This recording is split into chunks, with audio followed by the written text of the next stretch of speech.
இட்லி தோசைக்கு இந்த மாதிரி ஒரு குருமா செஞ்சு நீங்கள் சாப்பிட்டு பாருங்களேன். டக்குன்னு 5 மினிட்ஸில் நீங்கள் இதை ரெடி பண்ணிடலாம். டக்குன்னு 2 சில்லு தேங்காயை போடுங்க, ஒரு சுற்றி எடுத்துக்கோங்க. கசகசா போட்டுக்கல, இஞ்சி சின்ன பீஸ் ஒன்று, 2 பல் பூண்டு, அப்புறம் வந்து தக்காளி, சோம்பு, மல்லி, 2 மிளகு வச்சு நல்லா அரைச்சி எடுத்துக்கோங்க. ஃபைன் பேஸ்ட்டாக அரைச்சி எடுத்துக்கிட்டு அதுக்கப்புறம் உப்பு, மிளகாத்தூள், மல்லித்தூள், மஞ்சள்தூள் போட்டு ரெடியாக வச்சுக்கோங்க. சின்ன வெங்காயம் ஒரு 4 கட் பண்ணி ரெடியாக வச்சுக்கோங்க. கடாயை அடுப்பில் வச்சுட்டு இந்த வேலையை நீங்கள் பார்க்கலாம்.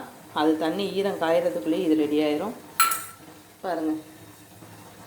இப்போ வந்து சோம்பு, பட்டை, கிராம்பு நான் இதில் போட்டுக்கிறேன் பாருங்கள்.